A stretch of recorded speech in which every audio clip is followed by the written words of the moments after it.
everyone, I'm Jim Longworth, and welcome to another edition of Forsyth County Connections. And we are coming to you from the studios of Winston-Salem Forsyth County Schools Cable 2 TV station, and we thank them for their hospitality and letting us come and do the program here. And speaking of doing the program, over this next half hour, we have a lot to talk about. We have some very special guests talking about everything from recreational parks to business parks and everything in between. And where we want to start, though, is with something that's going to help and has helped a lot of folks. And to help us get through this topic is our good friend Mia Stockton, who's been on the show before. She's Division Director of Economic Services for the Forsyth County Department of Social Services. Welcome back. Jim, thank you so much for having me back. Let's talk about something you emailed me about not long ago, and that's the Low Income Energy Assistance Program. Remind us what that is. Okay, the Low Income Energy Assistance Program, or we call it LEAP, is a one-time payment sent directly to the service providers to help with these rising costs of winter months of these energy bills with Duke Energy, Piedmont Natural Gas, whatever their primary heating source is. They might have trouble trying to, folks trying to make ends meet. It's tough, and they need help from time to time.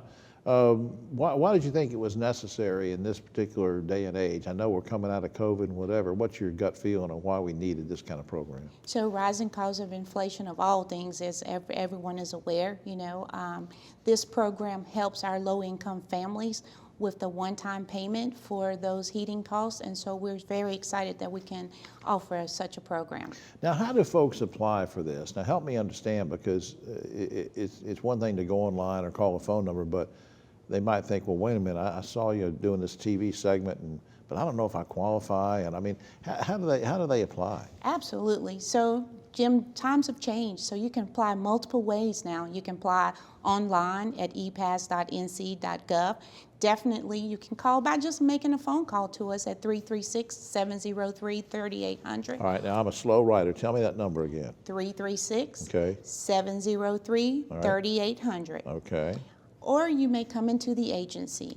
And if you're not able to do any of those, please give us a call and we'll mail you an application. All right, now I'm glad you mentioned application. What kind of material, I don't want to say this, what all do I need to tell you on that application? What am I expected to tell you? What do I need to provide? Okay, so initial application, you don't need to provide anything, but some of the things we would ask, general information, your name, where do you live, and proof of your vendor to have verification of that heating source. Yeah, so you got to tell them I'm with Duke Energy, or this is about Piedmont Natural Gas, or whatever. You got to verify that. Is there a limit to the amount of assistance that I can get if I apply and I say, Ms. Stockton, I need help, I need to apply for this? Is there a limit? Yes, there is a limit. There's a range. The range starts from $300 up to $500, and it's based on the heating source. So those with electric would have a higher payment of a $500, and then it drills down depending on the source. Now, you said it's a one-time payment, right? Yes. So how is the money dispersed? Does somebody get a check? Do they put it? Because not everybody does, electronic banking or whatever. I mean, how do I get my money? So your money goes directly to the vendor. Okay. So the payment goes directly to the vendor. No payments are handled directly to the applicant. It goes straight to the vendor. So you would send a payment to Duke Energy or to Piedmont? Isn't that something? Directly. Then I don't have to mess with it. You just send it right in there. And this year, DHHS has improved even more. So in the past, we've had to submit a payment to our fiscal office, and then a check is cut and then mailed out to the vendor. Now, this year, it will be electronic. It will go straight to the vendor. Isn't that's great, and helping people and getting them help quicker, and that's the whole deal there. Before time runs out, just remind me, how many folks have received assistance thus far, and do you expect the demand to be more this time? Absolutely. So last fiscal year, from December to 21 to April, we served over 2,975 folk. Gosh. Absolutely. And so you think that's just going to keep growing? I believe that it will continue to grow with the rising costs, rising inflation. We'll see higher numbers. I'm going to mention this number again. Tell me if I wrote it down wrong. 336 area code 703-3800 if people want to call. Mia, as always, I appreciate you not only just coming to the show and giving some good information, but I really appreciate what you do for people and making a difference. And thank you for everything. Thank you. Thank you for your time and giving me an opportunity to get the word out. All right. You come back sometime. Absolutely. All right. We'll be right back after this. Unlike other health concerns, mental illness is not always easy to see. D-E-P-R. Mental illness doesn't show up on a scale. Bipolar? Sorting out a mental health concern takes professional diagnosis and treatment. Anxiety. I thought so. If you or a loved one has a mental health concern, don't go it alone. For 24-hour free and confidential information and treatment referral, call 1-800-662-HELP. Learn more at samhsa.gov/support. So, I keep hearing how things are getting back to normal. Really? When am I back to normal? What is normal anyway? I can't even remember. Is this normal? Seriously? No. Was this ever normal? Please. I think this used to be normal. Then I figured out. Just stop it. So much has changed. No wonder nothing feels normal. But here I am, still standing. A brand new edition of me. This is no time to go back to anything. It's time to go forward and discover the new person I am now. I'm all in. For some great tips on finding your new normal, visit yourlifeyourvoice.org. You look familiar. Back now on Forsyth County Connections, we welcome back to the program a visitor we've had on here a couple of times before, and we're always glad to have him back. Kyle Haney's Director of Community and Economic Development for Forsyth County. Good to see you again, sir. Great to be back. You sent me an email one day and said that you want to talk about something called the Tanglewood Business Park. Now, what are we talking about? What is Tanglewood Business Park all about? Yeah, absolutely. So the county owns a parcel of land. Practically speaking, it's on the back entrance of Tanglewood Recreational Park. The county's owned it for quite a while, and back in 2015, went under the process of developing it as a business park for economic development purposes. Right. Why did you think that was a good place to do that? Yeah, absolutely. So there's some industrial property right beside it, and it really laid out, there was a study done in 2009 that said its highest and best use was for a business park. And we really needed economic development land. Forsyth County is an amazing place to be, but we're a small county land-wise and have some sewer limitations. And so we were told that we needed more land for economic development, and the county saw this as an opportunity to help out. Okay, now what kind of businesses is the county hoping to locate in the Tanglewood Business Park? Absolutely. So this is a really unique piece of property. It's right next to the village of Clemens, right outside the village of Clemens, as well as right next to amazing park in Tanglewood Recreational Park. And so the county is being very strategic with what type of businesses we want here. We've heard from the citizens, and we are really trying to find a really high-skilled, high-salary, high-tech businesses to go into this park. Right, really recruiting the kind of industries that are going to make a difference for quality of life in that area and throughout the county. Absolutely, something that's kind of transformative. I'll tell you, we've turned away some interested businesses. I bet, yeah. We certainly have, because they weren't the right fit.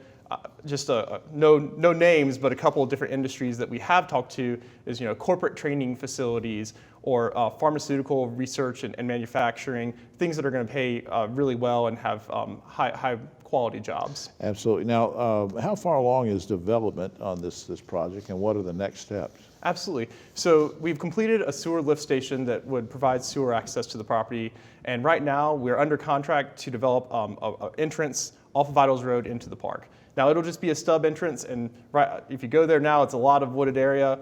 I think the next steps are really to start clearing some of that, grading it, getting it ready for a potential company to come in. How much money, maybe you don't know this to the penny, I don't know, but how much money is the county spending to make this happen? Yeah. So right now that we've put in about $6,600,000. The majority of that $6 million has gone into developing that sewer lift station, which will not only provide sewer access to this business park, but also to the surrounding area. So if there are other residential developments, that, they can also come off of this. So that's the majority of it. The $600,000 has been in design, engineering, as well as that roadway that's going to give access to the property. Now where does this funding, I'll put you on the spot, Sure. Where does the funding come from? Yeah, we've used a variety of sources. So we were lucky enough to get a low interest loan from the state to fund most of the lift station. The City County Utilities Commission put in $1 million. We received from the City County Utilities Commission another grant to fund part of the design, and so there's a little bit of county dollars in it, but we are trying to use the taxpayers' resources as best as we can and use a lot of different sources. No, I know you do, yeah, and I know you don't have a crystal ball, or maybe you do. Maybe that's why you're so successful, you got a crystal ball in your office. But what about, do you have a projection on when it will be up and running and full of people with great jobs? I mean, looking ahead, when do you think that'll be? Well, like I said, the county's really trying to be strategic here. So we know this is not going to happen overnight, and we don't want it to. We are waiting for the right business to come along, and you don't know when that's going to happen. But I would say, we're 5 years away at least to finding, development and full of the park. And when you get to that point, looking back on it, what will you, if I interview you then, 5 years from now, what are you going to say is the impact to the county? I think it's really going to provide opportunities for people in that area, but throughout the county. And hopefully with the businesses we're trying to recruit, really be a transformative project to lead us into the next century with development and research. Kyle, I appreciate all you're doing, man, and keep up the good work. Absolutely, happy to be here. All right, we'll be right back after this.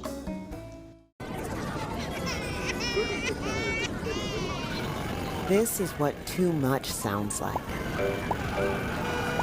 This is what stress feels like. And this is what help feels like. If you've lost a job, worry about your next meal, or have trouble making it through the day, we can help. Text STRESS to 211-211 to find a solution. Back now on Forsyth County Connections, and I'm so glad to welcome my friend Greg Purvis to the show. We've done some other programs together, and I want you to meet him and know what he does. He's the Aviation Program Coordinator for Forsyth Tech and doing some exciting things at Smith Reynolds Airport. Welcome, Greg. Good to see you. Well, thank you, Jim. It's great to be here. A lot of folks may not realize that Forsyth Tech has an aviation technology lab at Smith Reynolds Airport. Now, of course, you call it a lab, but it's huge. Now, tell me about it and how long it's been around.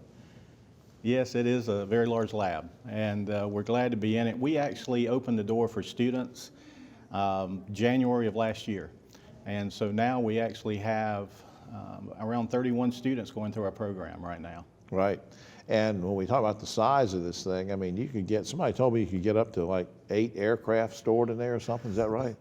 I could get much more in there. I could probably get, if I wanted to squeeze some in, probably about 15. So it's quite a large hangar. Yeah, well, I used to kid President Spriggs from Forsyth Tech about it and say, and you were there that day, we were talking last year when you started it up. I said, well, you're not parking these planes there at the Forsyth Tech, are you? And he said, no, it's out at the airport. Hey, but speaking of that, let's make sure people understand, you're not teaching students how to fly planes, right? No, we're not teaching people how to fly planes, but how to work on them.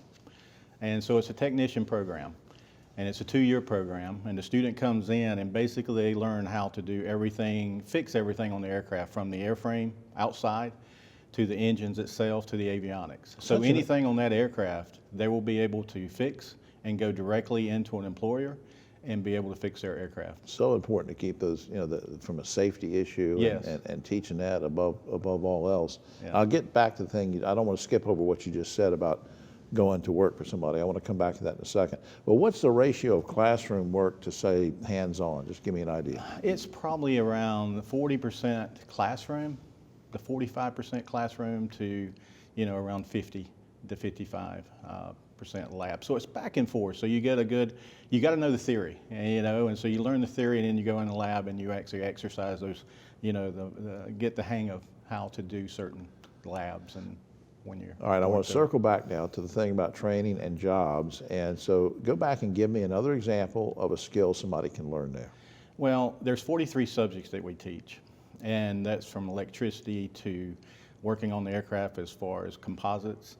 That's one thing. So if we're just taking one out or two out right now, one of them would be electricity and avionics. Another one be across the board all the way over to composites. So you have to be able to work on the aircraft, on the airframe too. So it's two different sides of the spectrum as far as what you're working on in the aircraft. Now I'm going to ask you, I'm sure it's a stupid question because I know what you're going to say, but I'm going to ask it anyway just for the record. are these skills transferable? Are there jobs available now for them? Will they be able to work in this area and contribute? Give me a feel for that. That's the great thing about aviation and the job outlook for our students coming through the program. We already have, with North State Aviation that's located on the field there at Smith Reynolds Airport, we already have an agreement with them, and they'd already have around 7 of our students right now going through our program, that's going through our program and then going over there right after class and working full-time with them. Wow. And so they're paying for their education and they're being employed at the same time. And after that, they will have job security and they'll be hiring them full-time. Now, is that class going to be graduating this year or what? Since it's a 2-year program, right. And so our class began, our first cohort began January, and so they're coming up on their first year. So the spring of next year, they will be finishing up on our program. Where's the program headed long term? Program heading long term is just growth to get, going into the high schools. And that's what we're looking, we have the doors open, but high schools and reaching out to them and starting early and get them dreaming. And that's where we're going. And then just increasing the enrollment there and offering more classes, to grow the program and offer that to more students. What a great success story, Greg. I want to, I don't know if we can get this up on screen or not, but for more information about enrolling, and you can call 336-734-7531.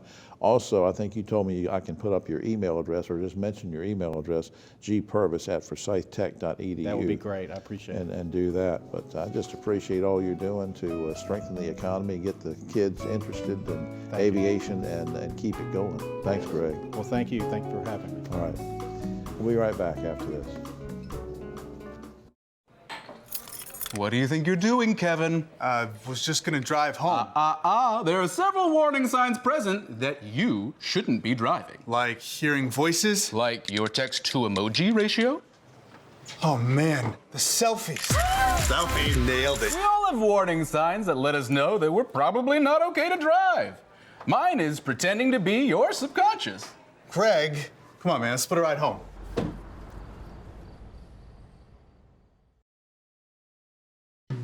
Back now on Forsyth County Connections. So glad you stayed with us. We have a special guest that's been with the county for, nearly 30 years. Did you say, 26 Damon? years. Damon Sanders-Pratt, Deputy County Manager for Forsyth County, and so glad you could spend a few minutes with us. And we're going to talk about establishing a new park. There are already lots of great parks around the county. I mean, we could list them all, it'll take an hour.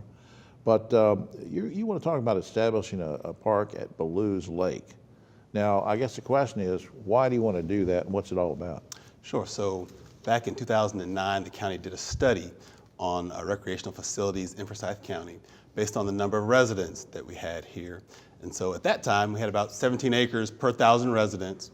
So in order to keep up, as the community's grown by about 10%, this would increase our park space by 15% with Belews Lake Park, and then an agricultural park we're working on in the Tobaccoville area. Right. Also at Belews Lake, unless one has a boat, so there's an access for boats to the lake, but unless you own property on the lake, like Duke Energy did, or a lot of private residents, there's not an access for the general public to access the lake. So this park would provide that. Oh, that's great. Now, did the county have to, we didn't rehearse this or anything, but did the county have to buy some land to make this happen? So the county looked around for property for an equestrian facility once upon a time. Right. And we were looking for large tracts. So along Belews Lake, we found tracts of adequate size. Now, we didn't ultimately put the equestrian park there. However, these tracts were owned by Duke Energy. And so we began negotiations with them to acquire it for a lake access. Right. For our Well, park. that's okay, because if people into equestrian stuff, they can go out to Tanglewood, and great facilities out there. Let's go. All right, but now in terms of Belews Lake, the park that you're developing, what stage of development is that in right now? Sure. So we've gone past the schematic stage, we've gone by the design stage, and now we're at construction documents. So really, the next stage after that is negotiating a price to build what we've designed, and then we think in the next month or two we'll be able to actually start work. So you have a company helping you develop this thing. Who is that? We do. So it's a design build project. So it's led by Bar Construction, and Stemmel Architecture is assisting them. Now, for folks that maybe just moved into the area or aren't familiar with all the different parks and things, So just remind us exactly where Belews Lake and where the park is going to be. I mean, how will people get to it? Where is it? Sure. So it's in the northeast corner of Forsyth County, above the Walkertown area.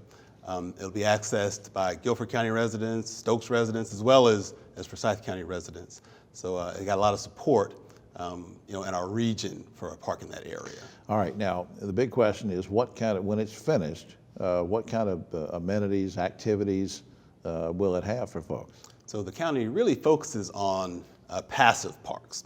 However, at this park, it'll include trails, a walking trail, a fishing deck. It'll have playground, it'll have shelter. So really low intensity uses. Which And is something really for what the all county ages specializes. too. It is. And we want to be a good neighbor. And so those activities are generally fairly quiet. Right. You can't go out there and cause a lot of noise and stuff. And but that's what I would do, and then you'd run me out of there. But let's talk about the hours of operation. I mean, once it's open, so tell me when it's going to open and what the hours of operation will be. Sure. So we expect construction to start around the new year, so around January, and so the park should be open the 1st of 2024. So once the calendar 2024 rolls around, we hope that the park will be open. And you mentioned, and circling back to the activities, I don't want to forget to mention, you already said something about access with boats. So that's going to be a lot of fun for folks to put, what, canoes and things out? Or? So we actually don't have the ability to access the water. You can see the water, but we can't actually go on the water. Okay. You'd have to use the boat access for that. All right, boat access. All right. Will there be any fees charged once the thing opens if somebody wants to come in and enjoy everything? The only fee is charged is if you actually rent the shelter, and then that's yours distinctly. Otherwise, there are no fees to access county parks generally. I've never really interviewed you in depth before, and I thought since we have a few seconds left, I just want to get sort of a testimonial, which is a fun thing to do. You've been in the county, working for the county a long time. Why do you like it?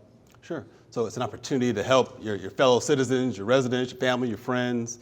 Even doing a project like this, we're improving the community, giving more recreational opportunities, been able to work with libraries and to build new courthouses and just things that help my community. And I'm able to do that in this position. Well, I'm glad you're around doing that, Damon. I appreciate everything you do. No, I thank you. All right. We'll be right back after this. Every year, 4.5 million young adults between the ages of 18 and 24 visit the ER. It's every parent's nightmare. Umergency gives you all the tools you need to quickly and effectively manage your family's emergency. Umergency provides instant access to vital resources, customized to your student's campus and local community, digital consent form, and built-in urgent alert button. Umergency gives you peace of mind when you need it most. Download your Umergency app now.